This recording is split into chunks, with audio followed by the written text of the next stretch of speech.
Well, once again, it's time, my friends, for another meet and greet. We're Southern Fried and nationwide, so hang on to your seat. Look around, here's what I found. I guess you'll never know what you'll see on the Southern Fried Podcast Show. Yeehaw. Yeehaw. Morning. Good morning. How's your day this morning? Happy Friday. Yes. Very happy Friday. How are you doing this morning? I'm all right. Glad to have another day on planet Earth. Yes. Yes. Oh. Well, good morning and welcome to the Southern Fried Podcast Friday morning show. If you're here, you made it. Made it to Friday. Cornbread Nation. The breadheads. All the breadheads? Well, the ones that made it. It looks like X is still mad at you.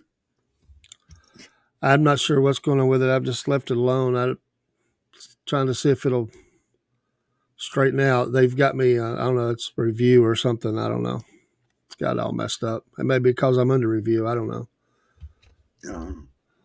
They're trying to verify me and all that. So I don't know. Okay. I'll just have to keep loading it up until I'm better or not. Maybe one day it'll get right again. So you just can't make everybody happy, Dave.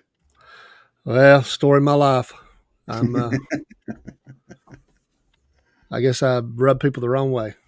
Made X mad at me. You made X mad at you. I guess we were good. Now we're not. So I guess it's something I did. I don't know. Oh, well. But we're glad that the other two are live and in color. Yes. And I am glad that we are here. You know, it was tomorrow. We won't be on live tomorrow, will we? Tonight. Tonight. We'll be on tonight. That's probably close enough, fair to it. Exactly 1 year out of surgery as of in the morning. Amen. Yeah. So, and I'm feeling good. I'm strong. I'm doing right along. Still pretty. My hair didn't grow back though. I had a head full of hair. Let me warn y'all people before you go in for bypass surgery. It may not do much for your hair. It didn't grow back. Mine had fallen out and it didn't help it grow back, not a lick. So David, if you were holding out, hoping for that, to get that hair back on the top there, didn't work. Yeah, I don't think it's coming back. Oh.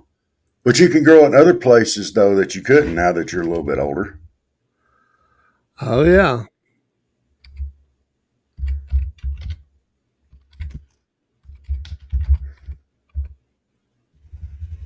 Oh.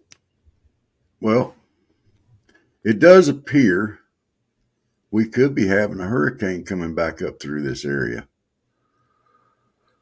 I hope not. That's not good. No, the last one we had come through here was Michael. And it devastated a lot of the area around here. A lot of the forestry plains, like with the trees and stuff, just absolutely devastated. I think they said there was like a third of the trees left after Michael came through this area. And just knocked them all down, broke them, ruined it. So much of it. So, everybody's now having, you've heard of derangement syndrome. We're scared to death of hurricanes around here now. You know, that happened the year before we moved back down here. And it's still, you can see signs of it. And that's been 4 or 5 years ago. So, Takes a long time to get past that path of a storm, tornado, massive tornado, hurricane. Well, how long did it take Ringgold to come through after they had that tornado that hit them? That was You can classic. you can still see evidence of it, lack of trees. Okay. Well, so it's a wave right now. They're not necessarily calling it a storm yet, but they said there's like a 70% chance that it'll form into one. It looks like it's just going to come right up the Florida line there. Well, maybe good Lord let it turn. Yeah, hopefully. Maybe it'll turn and run it back out in the ocean. Get it away from everybody. Amen. I mean, they got to land somewhere. Apparently. It'd be nice if it just went out over the Atlantic and just went. But you can, from the air, you can still see evidence. You can still see the path of General Sherman through Georgia and South Carolina after 150 something years later, 160 years later, whatever it was. Wow. They say, I've never done that, but they say you can see it. The destruction was so massive. You know, that'd be something interesting to look up one day. There's tours that follow the path. You go through some of the small towns and stuff, and there's actually tours they do following the path. Wow. Wow. Like a bus tour,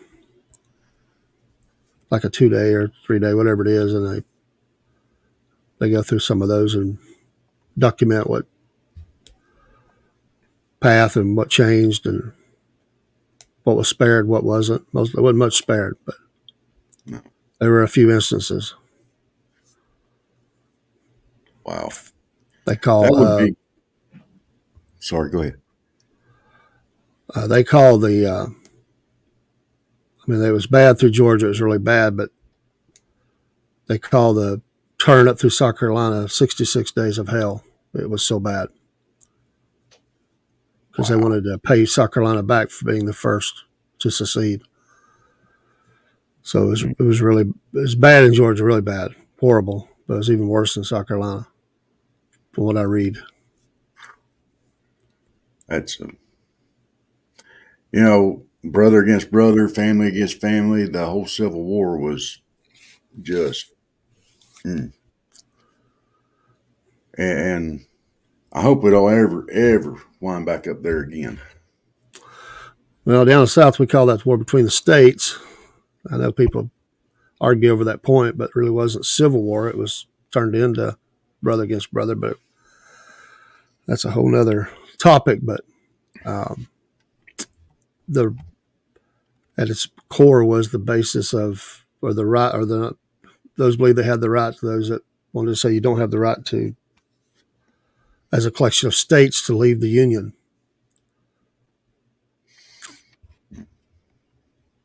And there are still arguments about that to this day among certain states want to carve out positions of state for conservative values. Do they have the right to do that? Areas of Colorado, Idaho, or Oregon want to join Idaho. There's areas of California, Texas as a whole. The list goes on and on. They feel like the state has left them behind. Anyway, there's places you can go read about that. There's movements. The biggest movement right now is in, I think it's Idaho, or that corner of Oregon, I think it is, that wants to, they don't like what's going on. There's a lot of talk, a lot of movement. You know, it seems like it's gaining more and more traction, though. I mean, because from what I've seen on it, it seems like they feel like that their state is just completely ignoring them.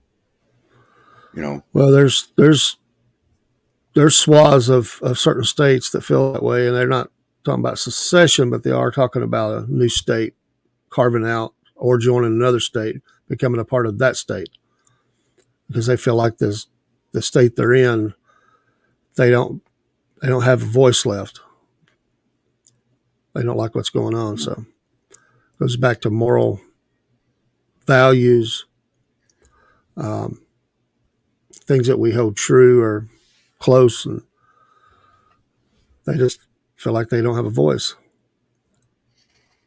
Yeah. So And there are several counties in each of those that feel that way, and probably some more. you know, I look around at some of the movements today, and a lot of it's because they feel like they don't have a voice. But when their voice overshadows everything, it seems like, and everybody, they want their voice heard above everything. Then you start getting areas where you got big parts of states being left out, and just so we can make room for the voice of a few, we got to drown out the voice of everybody else, it seems like.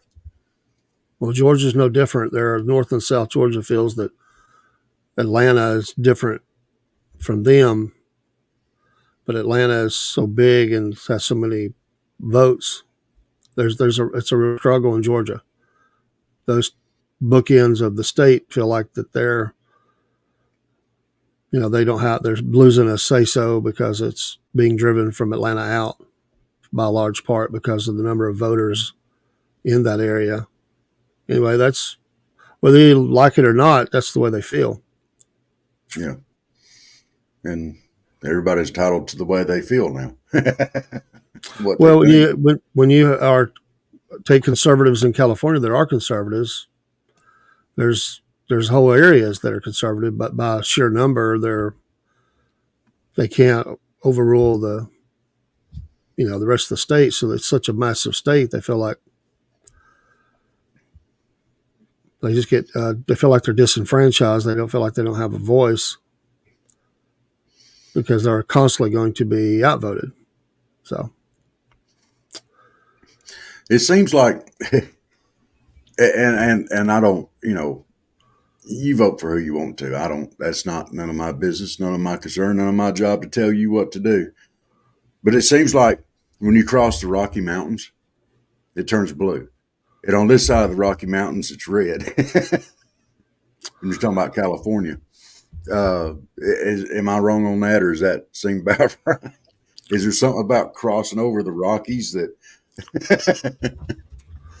Well, there's, there is a lot to that, but there are still certain areas that would not be considered that.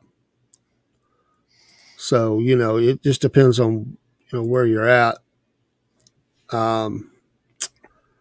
But and you get on the eastern seaboard. Up upstream northeast, that's blue, and Georgia is on the verge of turning blue. Yeah, it is. And the vote's been very close, just a couple 100,000 votes. Of course, not everybody votes that can vote. You don't get a lot of. You don't get a huge turnout even in presidential election year, which this is. You still won't see anywhere near the number of voters that can vote. I know there's a whole discussion about who can vote. Are people voting that shouldn't? And there's a lot of lawsuits and stuff. But I'm just talking about people that can and don't get out. So people are giving up, and that means that they know that they do marketing on all this stuff. They know the numbers and they know what they have to turn out. So that's what they work on. And then a lot of people just stay at home. And if you talk to a lot of voters or people that could vote, they won't vote. And even if they're eligible to vote, they don't vote. So yeah, it's that's a That's a big deal. It is. So you I have wonder. a small percentage of the people who are eligible to vote who do vote, and then they decide for everybody because others have quit voting. And they don't vote for different reasons. They feel like it doesn't matter, it doesn't count, which I disagree, but they feel like there's not good candidates, which that can be true sometimes, but you still have to take part in voting. I think that's part of being a good citizen. Yes. So I'm a voter, but I'm also an election worker. I became that over a year ago, almost 2 years ago now, I guess. And on election day, I am an assistant manager of a precinct. I wanted to get involved and do my duty just to help. They need a lot of extra poll workers in my area at the time because we had a special election which required a whole nother set of poll workers. So I became a poll worker. Through that, working with some people that really like working together, I was asked to be an assistant manager. And I've been doing that for the last few elections, counting primaries and all, and runoffs. So, quick is. Yeah, I asked him if he wanted to pop in. Yeah, I heard him hollering I think he said, or dinging. That's what it was, our Facebook Messenger. But I can't say what goes on. I know people could come in here and could really go on, and I see some of those concerns and in different levels. But the integrity of what's going on at my precinct is solid. So that's all I can say. I don't have anything to do with state level or anything like that. But I do vote. I vote in every election, no matter if it's a runoff or whatever it is. One, I believe it's my duty as a citizen, and two, and the biggest reason is because of those who died to protect that right, to give me the right to vote. In a lot of countries, you have no right to vote. It's a dictatorship. I've always voted. My dad was a voter. He carried me to elections as a little kid. There's not a lot of the young. There are movements and there are young people that are getting involved now, but that has pluses and minuses. Sometimes they're not well informed and they join movements and they just vote, and that's what happens. It's marketing. But mostly what you see come through the door is 40 years old and up. You do have those that are under that, but it's the people that have been voting a long time that come in on, like, they're disabled. They come in on walkers and canes and crutches, and they still believe in getting up and going to the precinct and voting, and they do it with a smile on their face. They're wonderful people, but we need a lot more young to get involved and be knowledgeable about the issues. People sometimes just join movements to vote for a particular person or a movement, and then they don't show back up. And we are approaching a major election. Presidential election is always a major election. Mm-hmm. And I know of some folks that are actually 40 days out are going to start some fasting and praying leading up 40 days in. Wow. They've asked me to be a part of that. And we don't, we're not broadcasting fasting because that's supposed to be something privately between that person and the Lord. But there's nothing wrong with asking for it to happen. We're not giving updates on who is and who isn't, but it is a movement in my area of some that have said this is would you be a part of this? We're going to do this. And so I said, I'd love to. So we should certainly be praying. Yes. I wonder how many people in like the more rural areas, like here in your area, and used to be mine too, and down here in South Georgia, is so disenfranchised with the more populous areas like Atlanta and Columbus and Albany and the Savannah, that tend to always go blue, calling the shots for the whole state, and they feel like their vote just doesn't matter anymore. There are some, but that's why they turn out in the droves, and that's why Georgia has not turned blue, because they do a good job of getting out, but the numbers are still bad for turnout. You can go to the state election website, and you can look for every county and drill down to your precinct, and you can look at the number of voters who came out, the percentage. You can break that all down. They do it for you, and you can see that. I come home after every election. It's a 14, 15-hour day, sometimes 16. It starts early and it runs late, but I always come home and I spend some time looking at those numbers for my precinct, the county that I live in, and then start looking at the state level. Some of them haven't all came in yet. Some of those are South Georgia. I'll just say I probably shouldn't, and probably not be, some might hear it and not like it, but Fulton County has had trouble, and they're always late in coming in with their numbers. And so I'm at home watching sometimes election change by the vote because of Fulton County, certain sections of Fulton County not coming in until late. And there can be a couple other counties around Fulton, but they're the main ones that's had trouble. And so if they want to be mad at me this morning, it's a big count. There's a lot of precincts, a lot of issues, and I'm not going to speak for that. But I'll just say you can look at it and see that there has been problems, and that's well known, well documented. Yeah. But sometimes it can be also a small county in South Georgia, and it might be a couple thousand votes that will be coming in. They're still waiting on them. They might have run into some problems or something, or they had to extend the election because of for an hour or something in that area.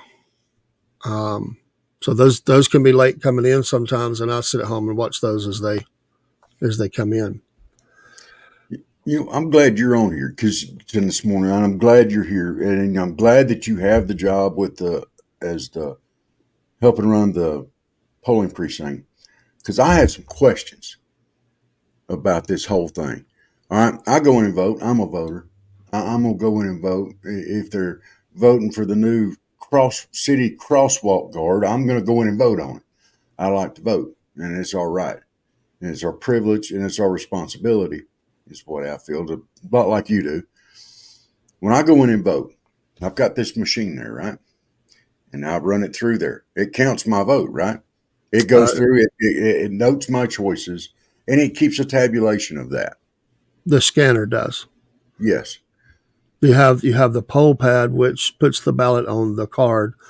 The card is taken to the BMD or ballot marking device. That's simply so you can mark your ballot, print the ballot out, check your choices, make sure it printed just like you wanted. We always tell people to double check that, make sure everything went according to plan. Sometimes a machine, there could be problems or a print problem or whatever. We can redo that, strike that ballot and redo it, and then take it to the scanner. And once you have scanned that ballot in, then your vote is counted. Those memory cards, all that, are taken by basically police and others who represent the elections in that county. There's a transfer of that memory card and a couple other things that are carried back immediately. They come and pick those up, police escort. They're taken back to be downloaded at the election headquarters to the state. And we take those ballots out. We everything is under seal. We have to take all those things back with us, but they come get that first, and then we have a lot of paperwork that we go through that covers everything in triplicate sometimes, depending on what it is. And then those are signed off on by 3 people, the manager and 2 assistants. There's others that are helping shut down things, get the precinct back in order, and we carry all that poll pads, things like that, back to the ballots themselves back to election headquarters under seal. So the paper ballot is still there, and They have those are carried under seal back to the election headquarters. But at that point, your vote is scanned in. You have voted. Once you have scanned it in, and that number changes on that scanner, you have voted. And I know people don't like the electronic. There's a move, and I'm not going to get into the Dominion cases or anything like that because one, I'm not an expert on all of that. I know some of the issues. I follow it as a citizen, as a concerned voter, but I'm not an expert on the machines. There is a movement in Georgia, and there is a small county in Georgia that went back to paper ballots. And there's a movement for that. I don't think because there's contracts, I don't see that happening across the state. And people get mad at that. We get a lot of questions, but those are decisions that are made at a very high level. But people do like the convenience. There's both sides. People like the convenience of being able to come in and do that on there, and others that do not. And we hear it all. Right. We are not in control of that. We're in control of that precinct, making sure everything is, and we're under supervision and answering to people above us and making sure that, and everything has to be documented. They can be, all that paperwork can be cited to court, and they have to hold on to all those things. That's kind of a long answer to that, but your vote has counted at that point. Your ballot scans into the scanner. You have voted. Now, people get mad because they can't take the ballot home, but that's not legal. They want to take a paper copy of that back. It's not the way it works. I understand, but tabulations are printed off of that scanner. They're under seal as well. One is left on the door with another piece of information as well. Anyone can come back by the precinct and look at the window and see the result of that precinct there, as well as go online and look at those results as they tabulate on the state election website. Wow. Okay, so I like the convenience of it. I'll be honest, and I understand all the negative connotations with it, but I certainly like the convenience of going in and immediately, because it's sped it up. To me, it's sped up the whole process. It does. And I really like that. You're in and out. So you can do your civic responsibility and it not take all day long or a couple of hours. You pop in and pop out. But they have to make sure those things are secure, number one. But if they're secure, it would seem like, and you have to, show your ID to get your ballot and go in there and get all your stuff done. And then you vote, and then you put it in the machine. You're done. It scans it. You're done. Boom. And with the live tabulations on that, it would seem like as quick as that goes through, and the machine does all the work, what is causing the big delays? Well, there's not usually any delays except in a couple of places. There can be delays. That's a broad question. There's a lot of delays that can happen due to different reasons. You could have had a power outage, which we would go to emergency ballots. We would mark, and there's protocols to that in case there was a power outage, fire, stuff like that, which is rare. But those things could happen. If a precinct didn't get open in time, they're required to be open amount of time, they may have to stay open later. That's something we work very hard not to do.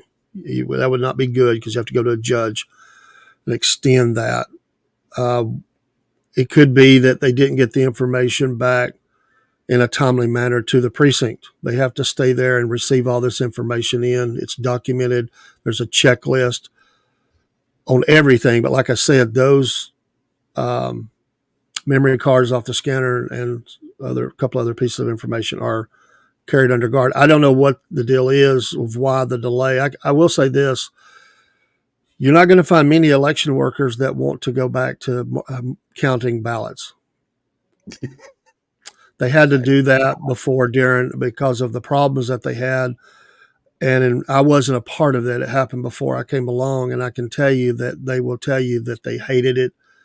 People don't want to hear that, but they do not want. It's a long day. They don't want to have to count. And now for our precinct, it should be more, but it's not that many on election day. And a lot of people early vote, and so a lot of those votes are already in. Those ballots have already been secured, counted, memory cards, and but you have election day. You have the early voting 3 weeks, and I think they may be shortening that. I think the state approved 2 weeks. I don't remember. There's a lot. There was some election things that were put forth in the legislature, and they were one of the things I think I'm still waiting to see if he signed off on it. And I'd have to go refresh my memory. So if I'm wrong, somebody don't be mad at me. But I think the QR code on the ballot, a lot of people don't like because they can't see what the QR code just reflects what's printed. The scanner reads the QR code. A lot of people didn't like that. So I think they voted to change that. But it is fast and it does download fast. I can tell you that by the time before I even get back, sometimes we even get back to the election headquarters, just by the sheer numbers of they know how many votes were voted. There's already winners declared well before we even get back. Sometimes because we're a small precinct and there's most of the votes are in. It just depends, but it is convenient. There can we go through a lot of training. In fact, I just got notified yesterday of training for November. We're going in October before the early voting starts. And we go back through training. There are always slight changes that are made just to speed things up, make things better. Things have been voted in as well. I know y'all do a good job with that. I mean, or at least, I'm sure you do. I know you do a good job on everything you do. And like down here, I know the guy several of the people that work up there, one of them goes to church. And and he's an elderly gentleman and he does a great job on it too. And it's always in and out. Well, I can tell you that the poll workers most of them have been doing it for decades, a lot of them. There are some new ones that come along, and every one that comes along they go through a process of being accepted as a poll worker. A lot of the men that do it are former veterans. They've been in the military. They're now retired and they just want to do their duty. A lot of people don't know that it's a paid position. I didn't realize that either. I just wanted to volunteer my time. I didn't know that until we started signing out HR paperwork. I said, I didn't realize we do. It's not a lot of money, but it is money. And it's a cost to the state. Elections cost money to put elections on. It's one of the biggest expenditures outside of payrolls and stuff for county and city employees and stuff. It's a big expense. And, there's a lot of work that's put in it. If they could just get the situation with the machine straightened out, voter rolls, making sure that who's supposed to vote can vote. I think I don't have a problem with what in my county. I see those things captured, and nobody's turned away. Anybody can, do a provisional ballot, and then they will make a determination on whether that can be counted or not. That's something that's done after some investigating it. There's going to be different reasons why they couldn't do their regular ballot, but people aren't turned away. They can always do that, and then there can be it can be different reasons why they had to go to that route. But I would like for us to have on, and I'll see if I can arrange it to get on somebody who much more qualified to answer these questions than I am. That's why I'm being careful here, because I just want to stay in my lane. Yeah. There are things at the election headquarters level which I know generally of, but I don't know everything, and I won't want to put anything out there that's anywhere not meaning to false or misleading. I just know what happens at my precinct. There are people that are on the election board. There are people that are elected to that position to carry out the elections for the county that you're in. whatever county it's in, if it's mine or another one. Love to get somebody to come in and talk about that, especially for this election, and talk about some of those questions that people may have. They usually come on different media sources as we get closer to an election, and they're always willing to do that because they do want to head off misinformation, bad information. There's a lot of people that take it upon themselves to spread false information around elections, and then people come in unprepared because they don't realize all the rules are posted. There should be no mystery, but we usually get a handful that they've been given some bad information, and so they come in and ask, and we always take the time to answer what we can. There are some things you can't talk about in the election precinct. Yeah. The biggest thing is it's always been this way. One of the things, and we're going to have to deal with it going into November. I've saw it a couple of times in this year. You cannot wear campaign materials for a candidate into the precinct. You cannot do that. So self-regulate. You cannot wear a candidate hat, shirt, anything that has anything to do with someone that's running for that election on your clothing. It's visible. You can turn your shirt inside out. You can hide the hat and get your business done. But within 150 feet of that door, you cannot campaign. So that's considered campaigning. There's a lot of arguments in Georgia, and people try to make it like they're trying to disenfranchise voters, as you can't have a food stand within that zone because that can be considered campaigning. There's big restrictions on that, and we enforce that. We are legally, by law, required to enforce those protected zones. Outside of that, they can campaign. You'll see them set up with their, little coverings and whatever, and they've got signs and they're handing out buttons and cards and trying to stump for votes on election day. But they have to be outside that zone. If you're elderly, there's special parking for the disabled or those who need that, have markings for that. Which there's a lot of spots for that, and there are people to assist. We move those who are in that situation to the front of the line because I'm younger. I should wait. You've been called elderly, though. I have been. I've got my little placard, and I, because there's some days I just have a horrible day. But theoretically, with you being elderly and in such advanced years and being a little frail, we could park side by side. Well, we couldn't because we're in different counties. So technically, no. Well, not technically, we cannot. But if we were in the same county and the same precinct, we could. At early voting, let's take a commercial break, and this is a good discussion. We'll probably have to carry it into another. Probably be several of this topic coming up, but let's run a couple of commercials and make sure we're doing for tonight and some of our things. ARA, folks, it don't take long, but we want to run these ads for some of our shows and some of our partners and stuff, and we're going to try to add to that before we get too deep into our program this morning. We'll come back and talk voting. All right. Be right back. Hey, this is Dave with the Southern Fried Podcast. Please join us each Wednesday evening as we go live for Hump Day News, where we talk about a little bit of everything. We'll laugh a little bit.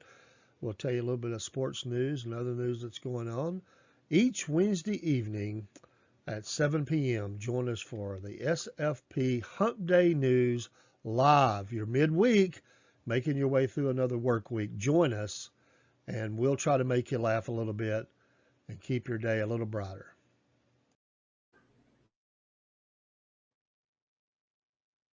Hey, this is Dave with the Southern Fried Podcast.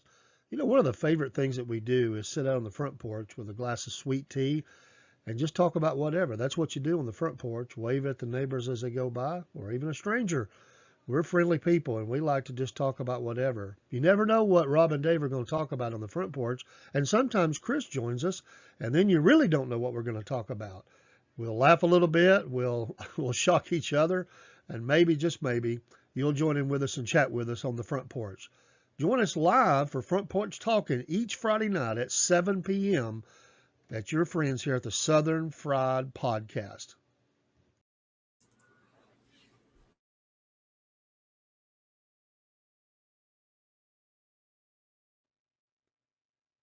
Here at the Southern Fried Podcast, one of the blessed things we've been able to do is partner with the wonderful people at Animal Rescue Alliance, Inc., ARA. These folks are a no-kill shelter in Donaldsonville, Georgia. You see the contact info on the screen. And these folks would love to have you come adopt a dog or a cat. They have folks that come from all over the United States, not just the state of Georgia. They're great folks. It's been a wonderful partnership between Southern Fried Podcast and ARA. And we've been blessed to meet some of the folks that have adopted animals from ARA.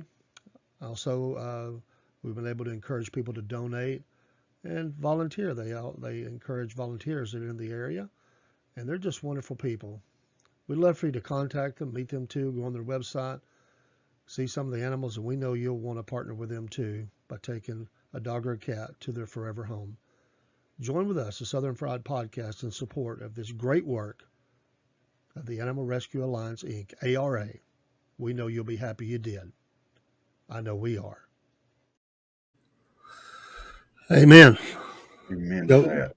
show our pet of the week. We do that twice a week, one for cat and one for dog, and they're cuties. And you just, even if you've already got an animal, get you another one. There's a great need. They tell us that donations have been coming in really good since we've started partnering with them, and now we hope it'll turn into also adoptions. But hopefully folks will get down there and at least send some help. Donate online, PayPal. Send, if you're local, take things by. They appreciate that. I've never been there. Robert lives down the road from them, and you've been able to be there and see firsthand. And we've had them on the program, but you can speak to that. I've not been there. One of these days when I get down that way, I'm going to stop in and see them. Yeah, it's an amazing setup that they have there. And all of the people that are there that work there, the volunteers and the workers and stuff, and the owner, I mean, they really shower attention down on these animals as much as they possibly can. And they move them around to different rooms, like the kitty cats, they get claustrophobic. They move them to different rooms, give them different stuff to look at, play with. Puppy dogs have a huge play area outside. So, I mean, they really, really, and they work with them. They give them affection. They work with them one-on-one a lot. And it's amazing. Yeah, some people hear the word shelter and they think of a dog or cat that looks rough, and they're not being handled. It's like an emergency thing. No, these folks it's like they're at their home until somebody takes them to the forever home. So they're well taken care of. They're in good health. So when you think about shelter in this place, think shelter from the storm. I mean, it's their home until you take them home. Yeah. And that's the way they approach it. And it's great. I mean, when they send us a pet of the week, they always have a story about that, a good bio about that animal. They know them. Yeah. It's not just some cage number. These are personable. They have a relationship with the animal. So that's cool. And then Front Porch Talking will be on tonight live. Come join us, and we'll see who all maybe joins us. We love to be on the front porch. Where did we leave off with voting? Don't know exactly where I left off, but I would love to have them come on. I'll just say that. And I'll see if I can get a representative to do that. I'll have to talk to them. I know them all in my county, and got some great folks that they've been doing it for a long time, and it can be intimidating at first because there are so many things I remember I was asked to be an assistant manager for a special election, and that first I look like a deer in the headlights when we were shutting down and all the paperwork, but we have a great team, and that's that is one of the great things that I love about it is the great team I work with, and they will always message you and say, "You will be here the next election, right?" It's almost like we have an offer you can't refuse, but you build a bond with the team, and we have a system. I know for our team, and you just support each other. And if one part of that team wasn't there, you could still do it, but it would be much more difficult because I love our manager. We've got another assistant manager. We've got great poll workers that are cleaning up and putting things away, packing things away, getting things ready, and then we dive. I mean, we are neck deep in the paperwork, and it used to be it was very, I don't say it was very intimidating. They do a wonderful job at the election headquarters of having everything laid out. All you have to do is follow the checklist and everything. But it just, Wow. there's so many pieces of paper. If people could only see that part of it, it's amazing. There is transfer documents on everything, and there are 3 signatures required. And you have to have all those things, or you cannot officially be checked in and close that precinct down. There are people that have made a mistake and had to go back and get something or have somebody meet them to bring it. But there is a lot of information, a lot of things that are carried back, and those are all checked in, and you can't go home until it's done. So yeah, I'm about 25 minutes away from the election headquarters. So it's usually after 10 o'clock at night that I get home, around 10 or after, and the day starts about 5:30 for election day. It doesn't start that early for early voting, but that's where I left off, was early voting. In my county, there are 2 early voting locations. This is the point I wanted to get to. There are a lot of confusion. We deal with it every time. This is the same way across the state. Doesn't matter if it's 2, 3, whatever locations. Early voting, you can only vote in those early voting locations. If you did not early vote and you get to election day, even though you may have voted at another precinct before because it was early voting, on election day, you have to go to your precinct. This is the biggest thing that confuses voters. They'll say, but I voted at this location before. Well, you did, but you early voted. So what I would say to the voter is that if you're going to early vote, which I would say, a huge portion of the last election was early voting. But if you're going to early vote, that's great. Find out those locations, take your government issued ID and go vote during those times. And they even have some late voting and even some Saturday voting. If you do not early vote, make sure you know where your precinct is located, where you're supposed to go. That's the problem we have on election day, mainly. Is somebody will say they will go to the wrong location. And if they wait late in the day, they're pushing it to get done. Right. Polls are 7 to 7, a.m. to p.m. Got to get to that election location that you're supposed to be at, and with your ID, and without wearing anything that would be a campaign. Another problem we have, Robert, is not by everybody, but in this day of technology, you cannot have your cell phone out and in the voting booth. You cannot talk in the voting booth. If you need to assist someone, you have to sign up at the very beginning to assist a voter. There are people that need that. You sign off. There are documentation that is done. It's not a problem. It doesn't take long.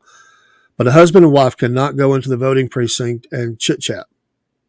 You can't go in there and be looking things up on your phone. You can get a ballot, not an official ballot. You can get one that shows all the offices. Mark that ballot to have as a guide when you walk in. If it's a long ballot, I'd recommend it.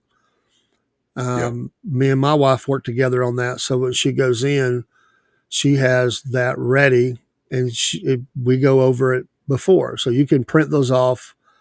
Very easy to do. The preview ballot, print that off. And they have them, some printed at the precinct as well. You could go out, you could take that, go out to the car, look things. I mean, you got your phone, you could look up if you wasn't sure about something. You want to do some, as long as it wasn't past the precinct times, the voting times. We've had people do that. Take it, go back out to the car. They said, I didn't realize they're posted on the wall when you come in. So you see something, you're like, ooh, I didn't realize that was being voted. It happens. Long ballot. Go out to the car, investigate it, look it up, call a friend, something, get some information, then come back in, then start the process and go in there. But there are some assistance that we can give, but we cannot, as an election worker, we cannot advise you on any portion of that ballot. We cannot guide you on candidates or which way. All we can do is say, here's the ballot. We can't even look at your ballot. That's your ballot. We don't touch it. We don't look it over. That's protected. So that's some of the biggest things, Robert, I would say as we get ready. And I see this sometimes, and if I may say this, I see this a lot. A lot of husbands and wives, they come in to vote together, and the husband, he's ready. He's talked with his wife, and honestly, don't get mad at me, ladies. There are some ladies who do this, not all. They just listen to their husband, and they say, who was we voting for? And you can't talk about that, so we have to ask them not to do that. And I really feel sorry for some wives that come in, and the gentleman now, he cannot help. He's not signed up to assist, and he cannot help her in the voting booth. And she gets frustrated because she gets in there, it's a long ballot, and she forgets. She may know the top 2 or 3, 4 or 5 things. It's deeper down in the ballot. It may be questions. It may be a referendum. It may be a judge or school board, and that, wow, we didn't go over this. And she's not prepared, and she gets frustrated. Take care of your spouse. Sit down with her, print that preview ballot off. It's got a marker. You can't use it. It's just for you to look at. You can pick those up at election headquarters. You can get those, look those over, sit down with your wife. Y'all talk about it. Mark that thing up. When she comes in, she will love you for it. It will be a great experience, and she won't be frustrated. And this is the husband and wife. People don't look ahead of time what they're being voted on. They come in and they're not prepared because they only looked at 2 or 3 major candidates, local sheriff, maybe a commissioner, president, governor, whatever you want to say. You get down in there, some very important down ballot votes. Your school board, that's huge. Yeah. You should know. I know personally people that's on the school board. You should know who's running for this helps direct the education of your children. You've elected these people to do that. You should want to be knowledgeable of a judge and who you would want to put in as a judge or vote. Your county commissioners, chairman of commissioners, all these things. Those are very important. Absolutely. Those are huge. I mean, and people are not prepared for that. The questions, maybe there's a referendum on alcohol sales or something about that. There's questions that they want to get your opinions on, different parties. This is another one where people get really upset. Saw this last time. There were a lot of questions on the Republican as well as the Democrat. Those questions are different. People got mad because they would look over both ballots and they would say, I want to answer this question. Why is it not on my ballot? Well, your party leadership, they didn't want to ask that question to the voter. So you need to know that before you go in. And now, primary, and people, they don't like, most people don't question any of this, but you get people that come in and they get confused between primary and then the general election and runoffs. They get confused with all that. So just pay attention to your county election website. We hand out paperwork with the dates of all that. We'll have to do another episode on this, Robert. I'll print some stuff off with dates, and we'll talk about certain things. And I think it would be good to do. This is a great topic. It is. And then my last thing that I would say today is please vote. And if you're not registered to vote, for goodness sakes, do it.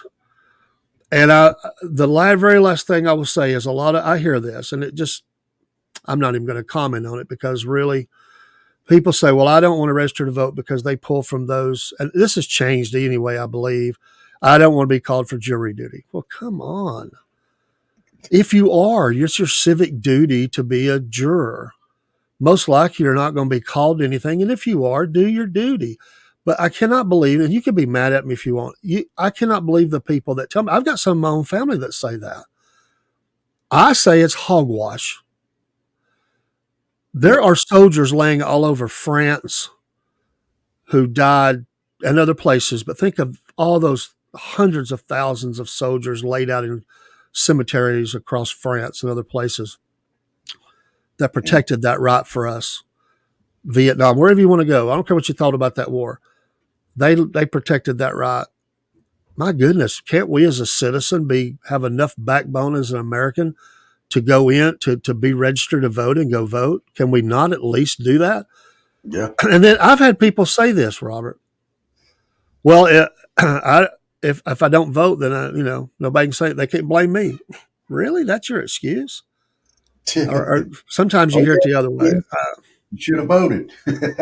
I'm sorry. And most people only turn, I ain't going to say most. There's a lot of people who turn out for presidential election. Folks, we have to get down to the city, county level, depending on where you live. You've got to start right there. That's how you change America. That's how you change back or hold on to values that you hold dear in your area. And folks in North and South Georgia, we have to turn out. We have to turn out. If you want your voice heard, we have to turn out. Now's the time to be getting people registered. Now's the time to plan to be that. If you can't be there on election day, plan to come in early. If you can't come in at all, that's the absentee ballot.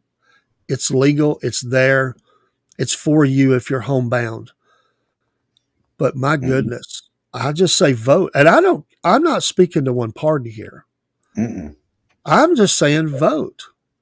Yeah. That's the freedom we have. I treat every voter with all the respect that they should have. I have no idea what they're going to do because they can't tell me anyway. I don't know what they're voting for. I'm just glad to see them come through the door. Amen to that. And I'm gonna add one last thing to this thing. For you wives out there, if your husband has trouble going through all this stuff, help him. Yeah. y'all lean on each other and help each other. For the wives who have been neglected like that, go to the election website. It's so simple to punch in a little bit of information: your birthday, first initial, first name, last name. I think your birthday and county you live in, and it'll pull that thing right up on the screen for you, and you can review it. You can print it off. Start doing your investigating. Start looking up candidates' Facebooks, websites. And by the way, there are a couple of great organizations that do they do the work for you. You can go to there are a couple of them out there that will tell you how they rank these candidates from very liberal to very conservative and all the way in the middle. And there's a couple of them out there. Heritage Foundation has one, but there's a couple of them. We'll release some information about that too.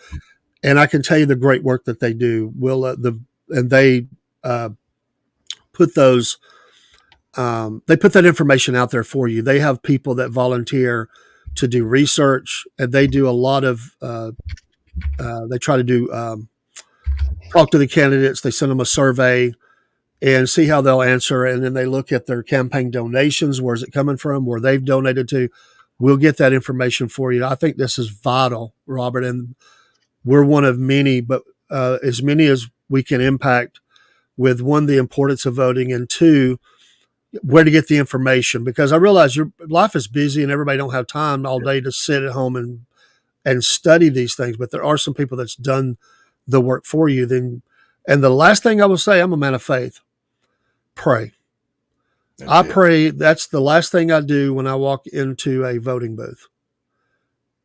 Not the last thing. What I mean is that's the last step. I've registered to vote. I've went to the election precinct, early voting, or my precinct on election day. However, and I've done both. Go in there, and then before I start selecting the candidates, I pray, because I want to know that I'm doing the right thing. And that's all I can do. Our leaders are held accountable not only to the voters, but I believe to God Almighty. And they need to do what they've said they're going to do. I know there's problems. What we're dealing with humans, and there's no perfect humans. Hold them accountable. Go talk to them, send them, call them, show up when they have community forums, town halls. Here in the 14th district, we're going to have another episode. Yeah, let's tell you what, this is a great topic. Yeah, we'll come back to this because it is a very good topic. So if y'all have watch this later on, if y'all have any questions or anything, y'all send them in. We'll try to find the answers for you. That's at southernfriedpodcast@yahoo.com. Good morning, Earl. Yes, Brother Hester. This would be a hi and bye. Join us tonight for Porch Talking. Absolutely. Y'all have a great day. Love y'all. We won't be talking voting tonight, probably. We'll be talking about something else on the front porch. We don't know what, but we'll explore this again. Yes. This will be it. This needs to be ongoing a little bit. We might spread it out. We might do it on some of these slower days. All right. Love you. Mean it. Have a great day. God bless you. And we'll see you tonight.